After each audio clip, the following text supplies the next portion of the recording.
Today we have with us Dr. Lawrence Chatters, the Executive Associate AD for Strategic Initiatives at the University of Nebraska Lincoln. Welcome, Dr. Chatters. Thank you so much for the opportunity, Ralph.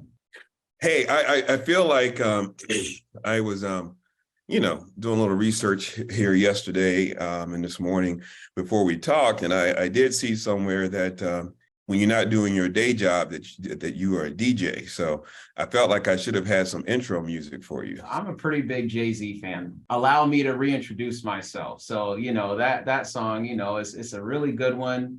And it starts off pretty epic. So that's what I would want to put on is some Jay-Z, allow me to reintroduce myself. My name is Hove, H to the O-V, that would be a nice intro for me. I'd like to come out to that. How did you get into that, actually, honestly? So, DJing for me was really, it was about going to college, being a first generation college student and really having no money. So my parents used to send funds to us on a monthly basis, very, very little money for college. And I was trying to figure out a way to have some extra money.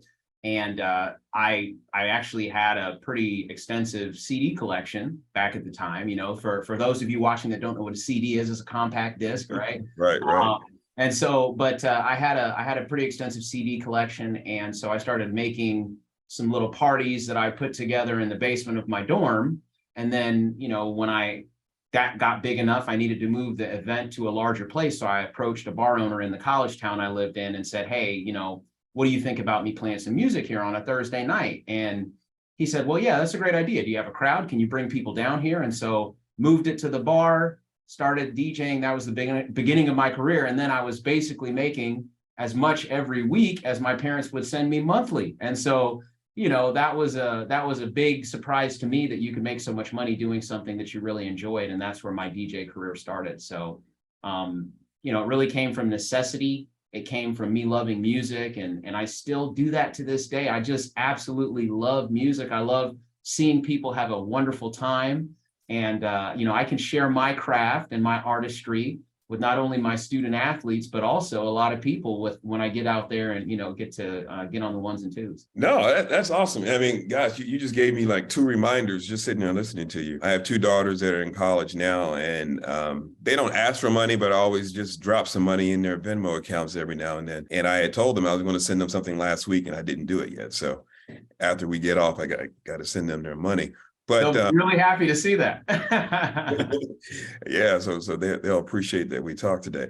But yeah, it's funny you say that about the CDs. My roommate and I in undergrad used to DJ some parties using CDs, and that was kind of funny because at that time, that's kind of when that's when we were transitioning from the traditional vinyl LPs to CDs. And I remember the Deltas at our college were having a party and their DJ canceled at the last minute. And we volunteered to do it using CDs and ended up doing several other events. But once I left college, I kind of left it. So it's kind of good that you continued. But hey, I know we're not here to talk about music. But hey, the University of Nebraska, where you currently are, first of all, I want to give thanks to them. They have been one of the biggest supporters of our Arthur Ashe Scholar Athlete program since its inception. Gosh, I can't even remember how long it's been now. Back sometimes in the late 1997, if I'm not mistaken, 1992 is when we started the Arthur Ashe program.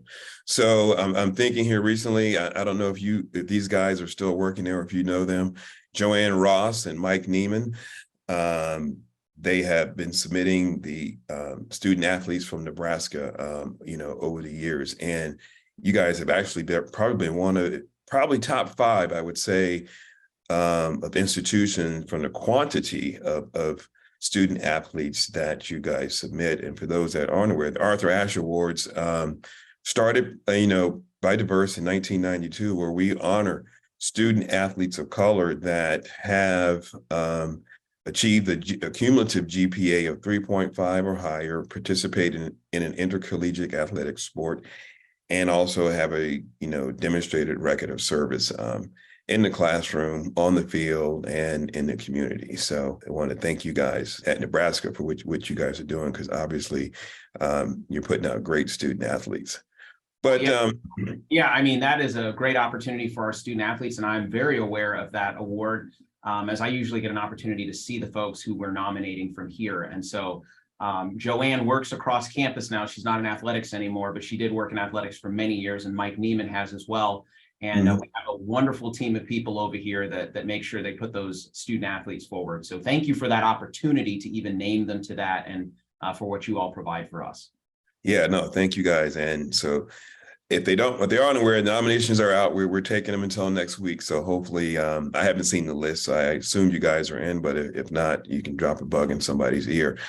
But anyway, Dr. Chatters, you recently wrote a column for us for diverse issues in higher education. It appeared in our our January 19th, 2023 edition. And for those of you who haven't seen it, you can see his article in the digital version of Diverse if you're on a print subscriber at our website at diverseeducation.com.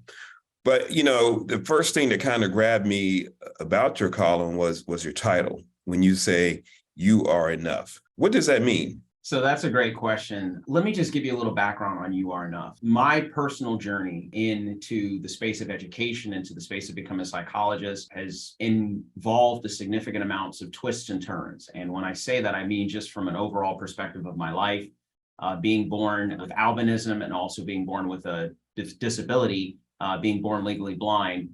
My journey has taken me through some pretty deep places in thinking about how I see the world and why I essentially was made the way that I was made. And so what I will say is that as I grew up and I had supportive parents and I had supportive people around me, and I've had supportive people who have, consistently willed me forward to help me understand that I can do whatever I put my mind to.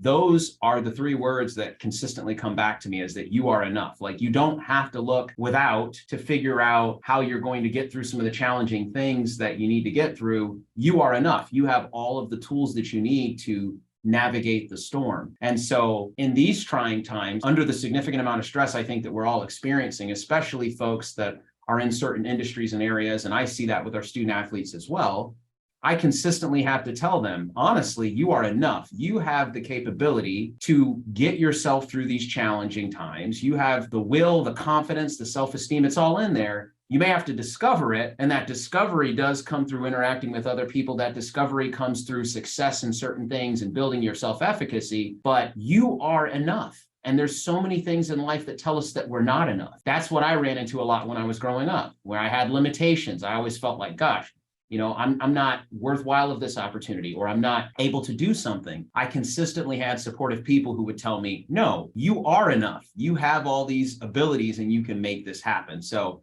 that's what I wanted to start it with, because I think when people are always looking for what's going to save them, and they recognize that truly what's going to save them is themselves, right?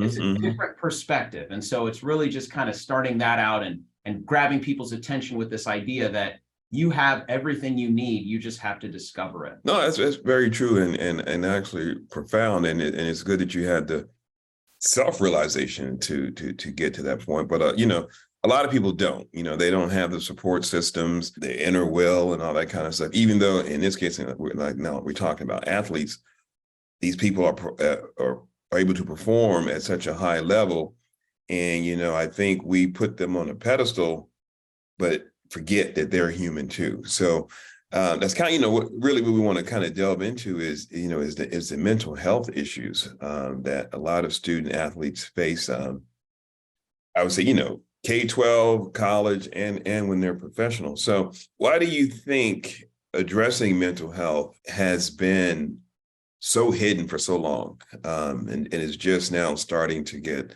the attention it deserves? Well, first and foremost, I think it's been hidden in certain communities more than others, and I'll say that. For my speaking personally, when I grew up, even all the way up until I finished my PhD in counseling psychology, I'm still not sure that my mother, who is a very strong woman from Trinidad, I still don't think she truly believes in what I do. Okay. And when I say that, I mean that truthfully, growing up, she would compel us to move forward on our own through hard work and commitment to things, as opposed to having anything that was existential that we were experiencing that was having a negative impact on us. So she would essentially say, you can work through anything. Like, and that was to, unfortunately, our detriment sometimes when we were struggling with some of the complexities of dealing with some identity development and things that we were having an issue with that we would have needed some additional support to get through. She would almost tell us, brush yourself off, get up and get back out there.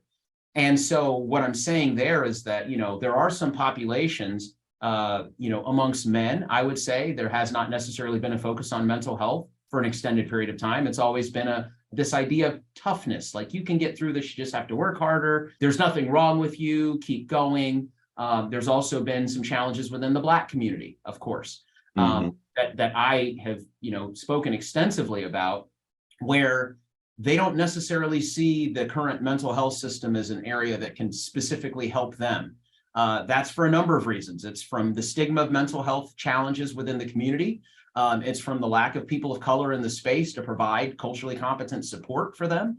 But then honestly, I mean, when I think about it, and I think about it from a historical perspective, feeling like you didn't have the ability to actually navigate through your challenges when there were so many challenges for certain communities is just really deflating and discouraging. So I think that we have been able to find more motivation and say, hey, if I can just work through this, I'll make it, not attending to some of those existential issues that might be facing people in the space. So, and then, what we've seen more recently is that, people who traditionally were expected to be, like you said, held upon a pedestal and really pushed to be successful regardless of what they were facing, if they had a significant amount of things on their plate or whatever, those people now are becoming more aware that there may be some unique challenges from a mental health perspective that are negatively impacting their journey, and they're asking for help. And in some cases, they're demanding the help because of all of the responsibilities and obligations they have and how much their institutions rely on them to carry the banner, right? So we're starting to see that more consistently, that people are acknowledging, hey, there may be something outside of, potentially what I see that's impacting me, mental health, and I may need to get help with it. And what I would also say about the pandemic is that the pandemic really accelerated this idea of being with oneself, because we were separated for an extended period of time. And I think we are by ourselves and we don't have that ability to interact with other people. We have nowhere to look but internally.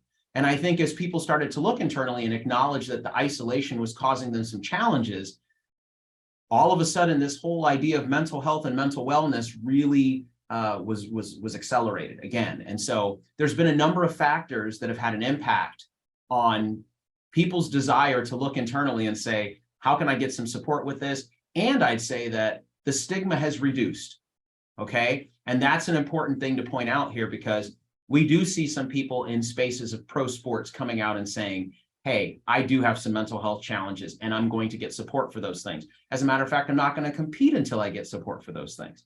We've seen some men come out and say, hey, you know what? Mental health is a real thing, guys. Go out and get some help, get some support. And more specifically than that, we've also seen some men of color come out and say, you need to get help, you need to get support. There's some challenges we're all facing. We need to get additional help here. And so I think that modeling and that being willing to talk about it more openly, as opposed to it being this secretive issue that you have, has really helped to increase the visibility of people getting mental health support across all those areas that I mentioned. Yeah.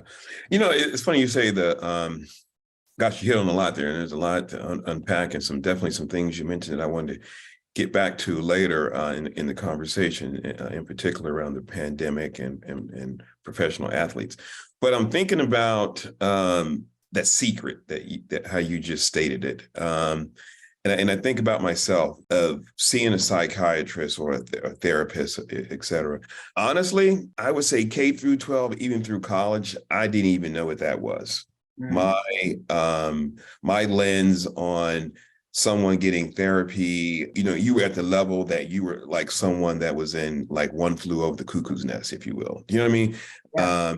Didn't think about just daily therapy and talking things out and all that kind of stuff. So I don't think I'm unique in that way. So, you know, you as a professional, especially someone that's on campus that's interacting with student athletes, I'm assuming there are a lot of other student athletes who feel that way. Um, I remember I was just reading something here in the past day or two here about something the NCAA, some survey they did recently that said only 1 in 12 student athletes admit that they had a mental health issue. By contrast, I think it was according to the group Athletes for Hope, said that 33% of all college students experience symptoms of depression, anxiety, et cetera, but only 10% of student athletes would admit that. How can you reach student athletes to talk about these issues? So, Or make them even aware? yeah, no, that's an amazing question, because what we're finding is that we're needing to use unconventional methods of connecting with student athletes to actually provide them with comfort and access to, first of all, interaction with professionals who, from a representation perspective, are consistent with who they see themselves as, right? So what I'll tell you is that, you know, when we think about some of the challenges that come with the stigma of mental health, and also if you align that and intersect that with being a student athlete, let's think about this. If you're here and you're supposed to be an elite athlete and you're supposed to be competing against all these other elite athletes, and now all of a sudden you have something that's really bothering you, the last thing you really want to do is come out and say, hey, I have something that's really bothering me. First and foremost, because it puts you in a compromised position when it comes to competition. So when you're making that transition into college and you're trying to be all you can be in your respective sport, the last thing you want to do is have an issue, because then all of a sudden, you know, gosh, there's something that needs to be dealt with in that respect. So what I'll say is that coming into college and having to deal with that transition, as well as trying to figure out who you are and go through your identity development, there's this unique challenge of, do I say something or do I just keep this to myself and try to work on it myself? So back to what you said regarding what you thought about mental health when you were growing up, is consistent with, you know, the way a lot of people feel, is that, well, if I need to go in and get help, then that means that there's something terribly wrong with me. And, you know, I'm just not well, right? That's not the case. I mean, I recommend mental health support to anyone that's going into college or making significant transitions. It is just an absolute benefit to have someone who can non-judgmentally sit there with you and talk you through some of these things. So reducing that stigma is incredibly important. And so this goes back to how we're now looking at unconventional ways of getting people into support groups, to provide them with a space where they can be more comfortable, where they can recognize that other people are having the same challenges that they're having. So that validates their experience of, you know what, hey, everybody else that's in this space looks like me. I have a therapist that looks like me, that's talking about how they struggled with these challenges, how they also had this idea of an increased stigma around mental health when they were growing up, but now they're doing this work.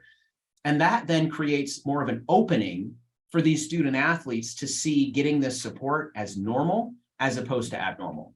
So we've provided some groups to our student athletes here that are more intentional and provide them with support and comfort and space where their experiences are validated.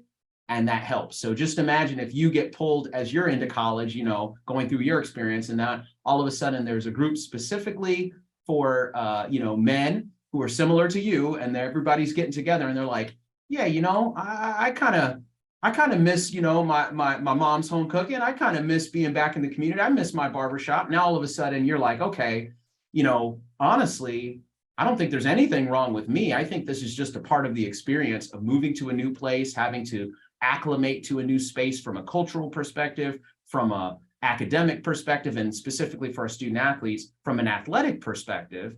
So that validation and broadening of the normalcy of what they're experiencing has changed a lot. And again, professionals have led the way in saying that, hey, there's some things that we need to work on together. We need to increase mental health support. And we're seeing a lot of leadership within these spaces of athletics say, this is something that, you know, it's okay if you participate in this. And I think that's decreased the stigma. It's increased the usage of those spaces and everything else. But still there's problems, right? And there's always going to be challenges, because when you're trying to be the best at something, you know, you don't recognize, and this is what I try to explain to student athletes specifically, you know, going to get help doesn't actually make you weak. It actually makes you better. It's just like everything that we deal with in the space. So if I'm lifting weights and I'm not doing it the right way, I could keep doing it the wrong way and I might get injured. But if I go to my strength and conditioning guy and say, hey, I want you to help me with my form. Now, all of a sudden I go back to lift weights and I'm seeing better gains and I'm actually doing better. But it's also challenging to humble yourself to go to that person and say, I might be doing something wrong, you know? Right. So you could kind of see how all of those different components interact and kind of lead people to be more reticent about seeking help. Yeah. When so I'm just thinking about here we're just specifically talking about University of Nebraska, and maybe you can expound if you know about how other institutions are doing it. But when it comes to your student athletes getting services for mental health, let's just say even just regular maintenance, if you will, is that something that you guys provide for your student athletes where you guys are proactive or are you guys reactive? Like how are the student athletes introduced to these services? So we have a wraparound service here. We impact our student athletes in every way we possibly can. So right when they get here, our sports psychology staff, where, I believe we have 4 full-time people and then a couple of part-time people that support our student athletes here. Right away, they get introduced to the people that are here within our space. Those people are not only around them when they're coming through as, and there's some of their initial kind of like, onboarding stuff in the summer, but then they are just a part of our staff. They are a part of the people that work here. And what I would say is that our student athletes know who those people are and they've been around them. And so that takes that first layer of, I don't know this person that I'm going to need to get support from away. So we do it that way. We have, they'll go to team meetings at the beginning of the year and introduce themselves. So again, that's another touch point where they say, oh, here's this person. I see that person, or, that person is here to help me. We also have groups that we offer here.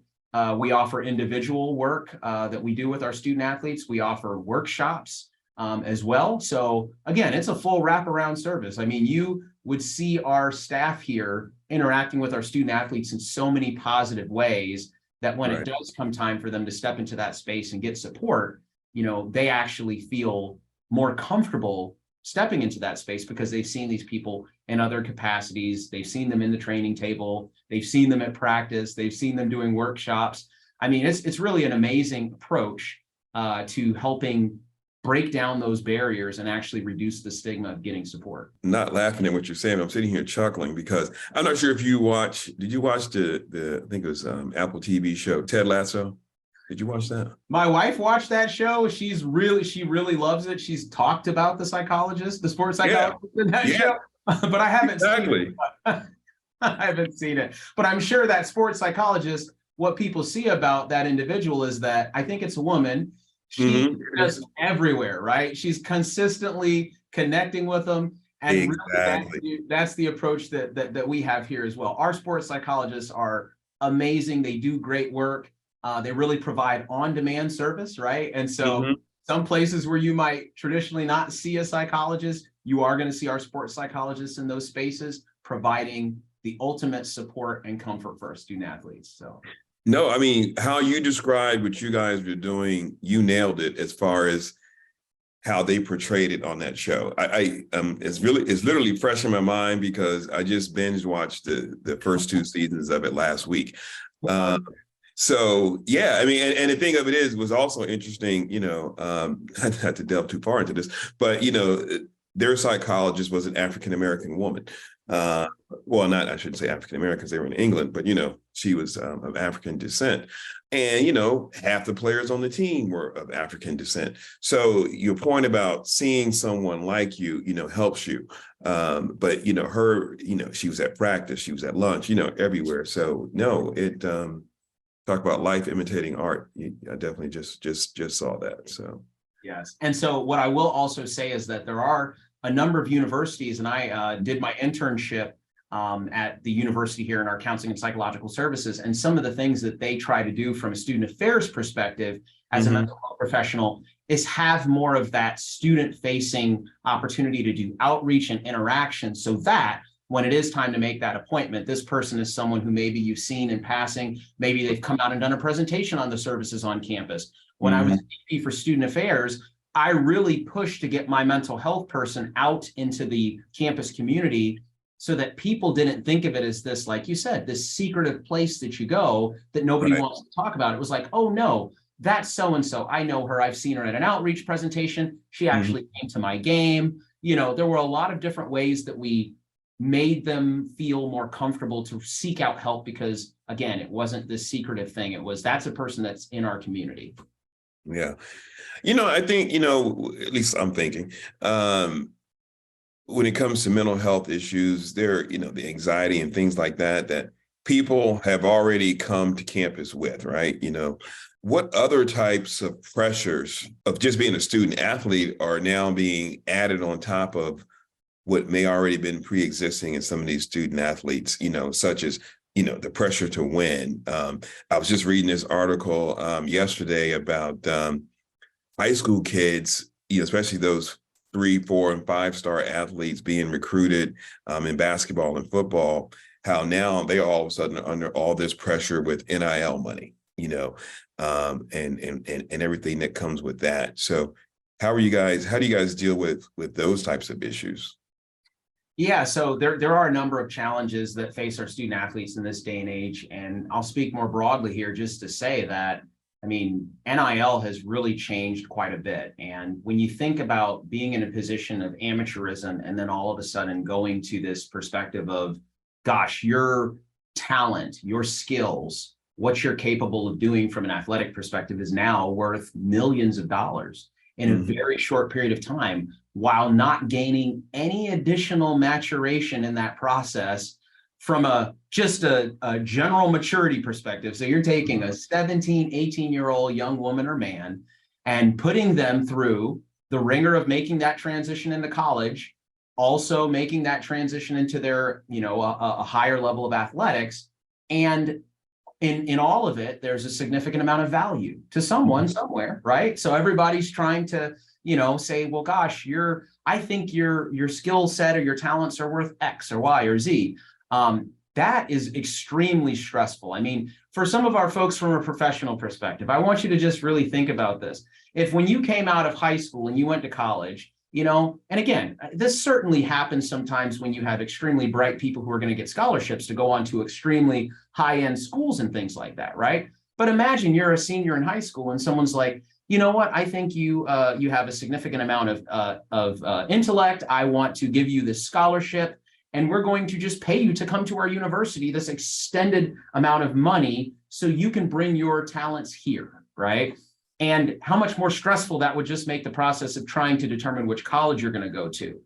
And we're not even talking about any of the physical stuff that happens once you have to make that transition and everything else, and leaving your family and meeting a new coach and having to go through all these other transitions. So it's just stressful to think about it.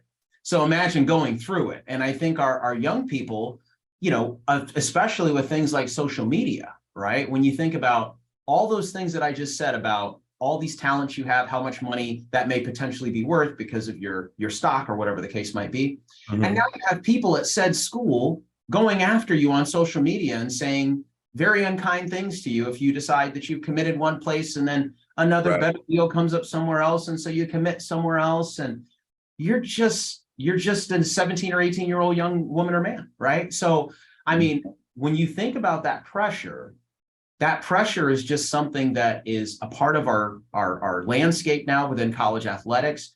And to be honest with you, our student athletes are not only living in the reality that they're living in, but they're also living in the reality of the social media space that they're in. And so that's one of those areas that, and what I've noticed is that, you know, someone could be having a wonderful day and somebody sends them a DM or says something negative about them on social media, and it has a significant impact on their ability to persist through that day. And that's something that I have no control over, you know? And when you think about that from that perspective, you can see how the world seems so much bigger and scarier for someone, regardless of where they are. And then you enter this idea of not necessarily being mature from that perspective to be able to say, hey, block out the noise. You don't have to listen to those things, like you do have your family and your friends who are here to support you. You can see how there's really not an easy answer to some of these challenges. And that's what we've seen in the space is that, you've seen some pretty high profile issues around mental health, even some high profile suicides. And you're wondering, wow, it really seems like this person has everything.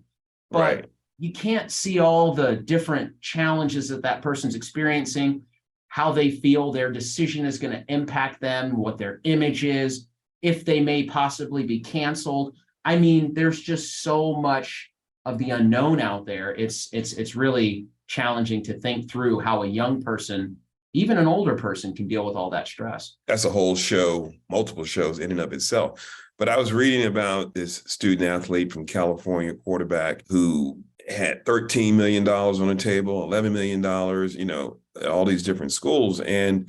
But as I got into it and reading it, and this article wasn't even about the mental health side of it, he had committed to one school, and they had given him some money, not the school, so I don't want to say that, but I think they call these things collectives or something like that sort of, provide the NIL money. And for those who don't know, this name, image, likeness, student athletes are allowed to profit off of that now. They had given him money and they had given him a deposit of like $125,000. Then he decided he was going to go to another school. And then all of a sudden they were now harassing him about that money that, he owed them back. And then so he got another deal and that paid them off. But what I was reading in between the line was, because they started talking about these contracts, was, they could pull it at any time. And so if some of these student athletes are getting this money, to help out their family and situations like that, and now you got the stress of, they can pull my athletic scholarship, they can pull this funding, I can only imagine, what type of stress that it brings to some of these student athletes. But, I want to get into a little bit about, back to you, the work that you're doing in athletics, looking at your background. It's unique to me. I have not come across too many folks in athletics that have a psychology background, yet alone have done work in DEI. So when you look at DEI and your background, how does that work in your job for you? So, DEI, again, it really, for me personally, like my purpose in this space and the reason that I got into diversity, equity, and inclusion work is just because of my own journey and seeing a lot of the things that I saw growing up, some of the challenges that I faced personally, but also just watching people within marginalized populations struggle toward finding power and wanting to be a person who could really help that process for people within marginalized populations. And to be honest with you, my doctorate in psychology really provided a great foundation for that work for me, because through my training of becoming a psychologist, I was really focused on being multiculturally competent. I mean, as a therapist, as a person who does mental health work, you have to be open to and willing to support anyone that comes through your door. And so this idea of multicultural competence is a component of being a person in the mental health space. And so for me to then take that training that I got as a psychologist and bring that to the space of essentially strategic initiatives, or really looking at DEI from more of a comprehensive perspective, department-wide, campus-wide, how can we bring all these people together? Because all the stuff we've talked about already is very, it's stressful to talk about some of the challenges that people face. Now, let's take that number of that one individual who has all these great opportunities and everything else, multiply it by 15, create a unique goal that they're all supposed to be pursuing at the same time and moving toward at the same time, deal with all the unique dimensional identity challenges that come with bringing a team of people together.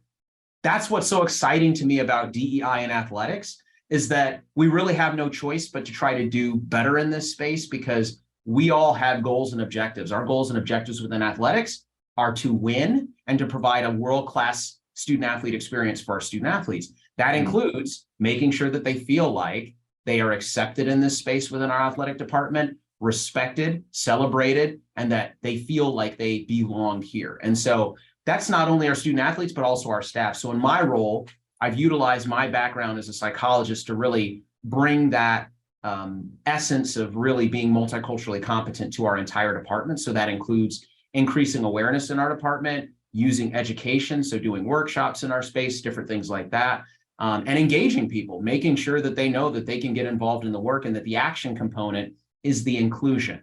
And so our expectation in our department is that everybody would do this work together and create a world-class experience, not only for our student athletes and our staff, but also our fans.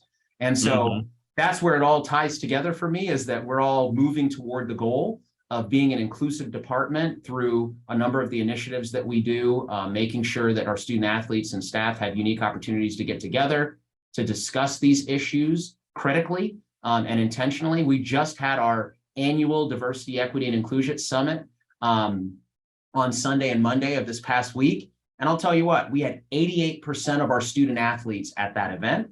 And I believe we were somewhere around 85 to 90% of our staff that attended that event. And it is not required for our staff. And so I just want you to know that we do have people who are engaged in this work here, who are really enjoying it and, being intentional about, taking some of these workshops, going to our lunch and learns, doing things in the community and charting those hours and stuff like that. So it's been a great opportunity to bring all of my efforts together, my gifts and talents to this space where, we're making great progress.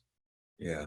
I mean, even with all that, I mean, I'm now going back to your column, you talked about there were 5 areas that still need attention on campus. And I'll list them here. I think I have written down here.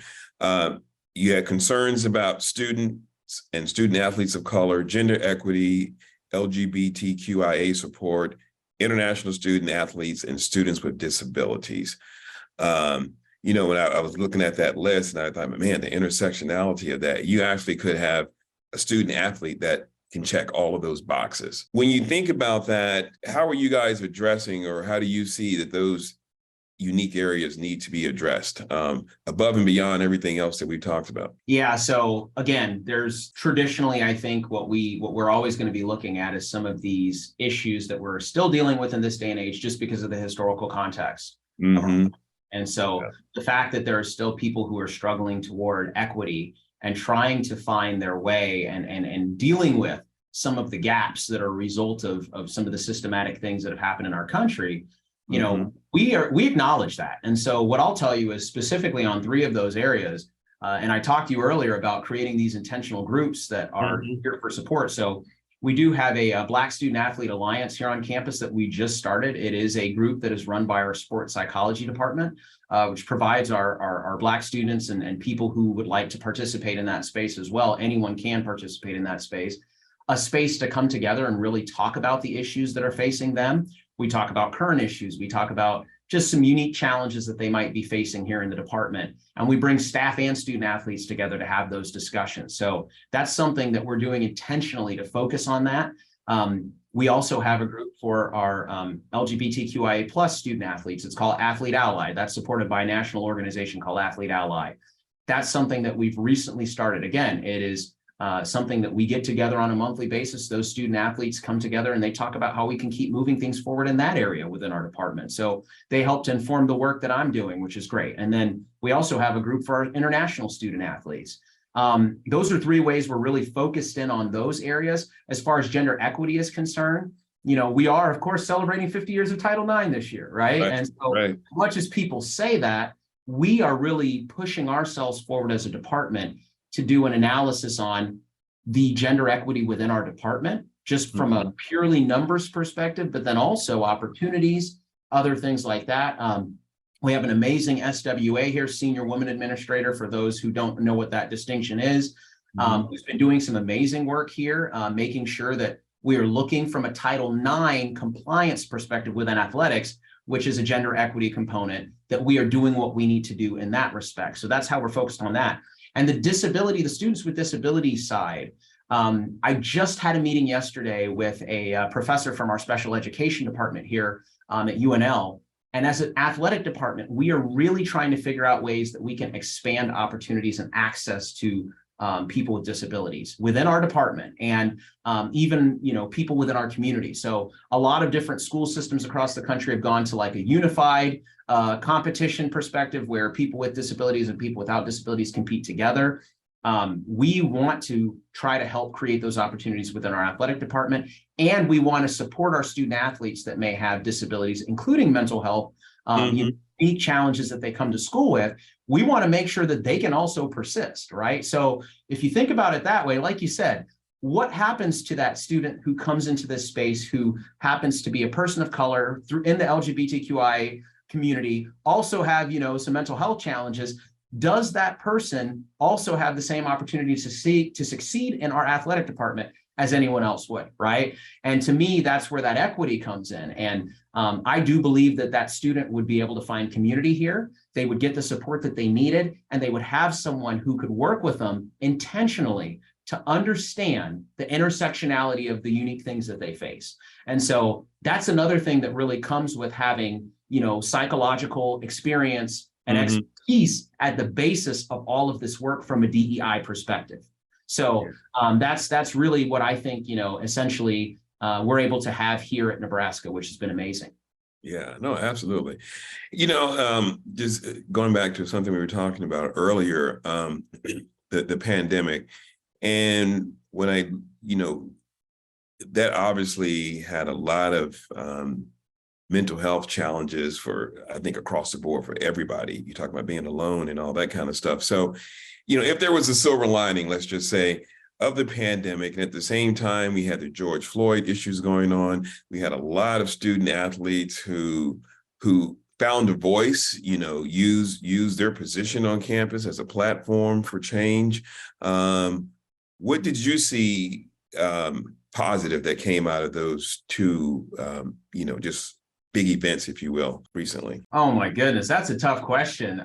Silver linings, I'd say, honestly, one of the silver linings that was from a more personal perspective for me that came from the pandemic was, I think there's a lot of people that work not only in athletics, but student affairs and higher education in general that just overwork all the time. We just are always going. We've got another event to go to in the evening, and we're not necessarily spending as much time as we can with our families. And one of the things that came for me was, I have two daughters. I have an 18-year-old and a 14-year-old. I got the opportunity through the pandemic to actually spend more time with them because the school that I was working with at the time was just online. I had more time to spend with them in the house than I had for many years before.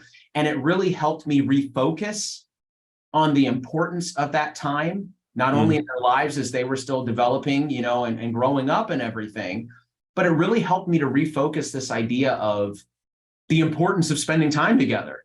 And we had ample time to spend together. A lot of us were, working virtually and everything else, but it really got us to, I think, draw back from this idea that we always have to be somewhere or go do something. It made us be still for a while.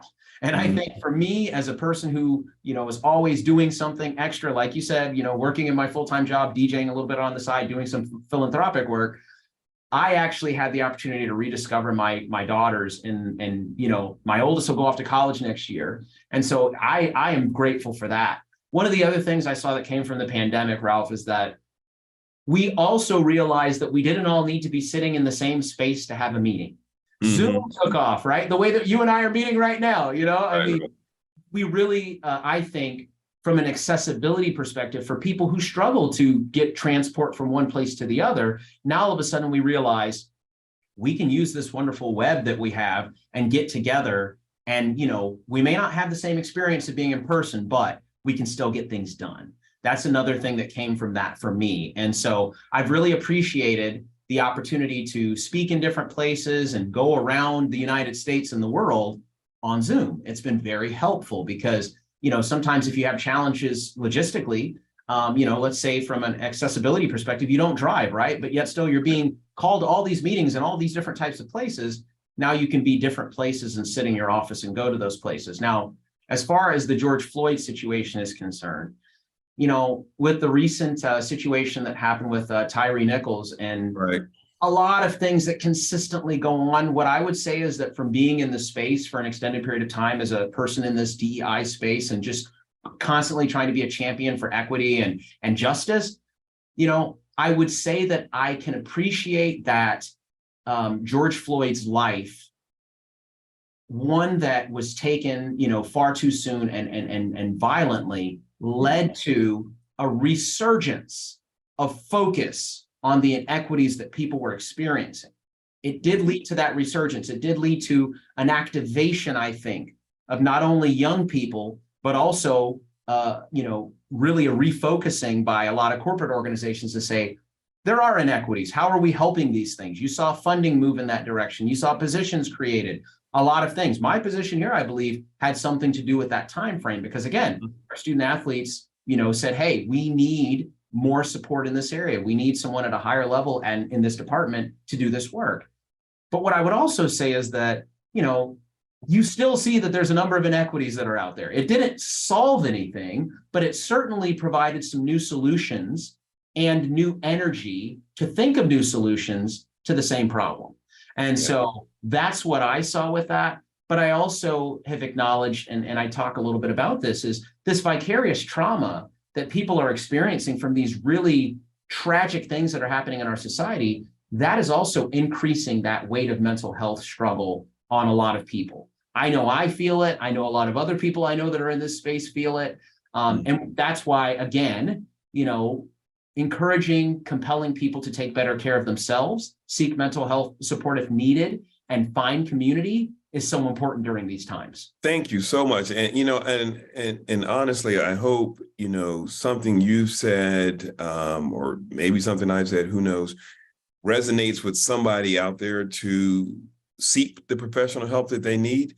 But, there are some people who are still going to be reticent to do that. So I wanted to ask, last question here is, for those that, who still may choose not to seek professional help, what self-help advice can you offer for them? I kind of outlined some of these things in my column, but first and foremost, I do want people to acknowledge that sometimes we need to take a break. In this industry, in student affairs, in student athlete support, development, these areas of higher education, we are called to meet deadlines. We are called to consistently do the work. And one of the things that I recognize is that if you don't take care of yourself and you don't take good care of yourself from a health perspective, your body is going to make you take a break. And it's going to be a break that you don't want to take. So because you're going to probably end up in the hospital, you're going to end up with some unique challenges in that respect. So I've tried to be more intentional about every now and then just trying to take a day off and actually take a day off to take a day off, not just take a day off because you have to go to the doctor and you have to do all these other things for other people in your family, right? So I just encourage people to, if you don't want to seek help, make sure you're actually being more intentional about doing things that can be helpful for you and your mental health. But I do think ultimately the best thing you can do there is to seek help. Okay. I do want people to know that a part of that you are enough is that you are the only person who can also get you to the place where you need help. No one else can make that decision for you. You have to make that decision. Hey, I'm going to try one day at a time to get a little better and do things better and make my life better. And that comes down to your decision. So I would just encourage you, lean on your support system, make sure that you're taking care of yourself, regulate the amount of negative information you're taking in on a daily basis and the things that are happening around us that you have no control over, regulate that. But at the end of the day, honestly, Ralph, just know that you are enough. Know that we stand on the shoulders of those people who have come before us. And a lot of people before us have dealt with some pretty significant challenges. And I think we can too. We are enough. The people who are watching this, you are enough. Lean into your community and hopefully you can find some inspiration and motivation. And I really appreciate this opportunity to talk with you today. Yeah, no, thank you. And thank you for bringing it full circle back to you are enough. And so if we're really going to take it full circle, again, I say thank you for what you shared with our audience. And the last thing I want to ask is, what is the outro music? So the outro music, honestly, I'm going to go with Marvin Gaye, Mercy, Mercy Me. That's an epic track. And if you could just play that, I mean, things ain't what they used to be, right? I mean, it's just it's an epic track. That reminds me of my father who was, grew up in the South in the 1950s and 60s and just, means so much to me. But, Marvin Gaye was ahead of his time. I think he could certainly see some things and put them into music that are still very powerful and resonate with us today. So that would be the outro. All right. Thank you.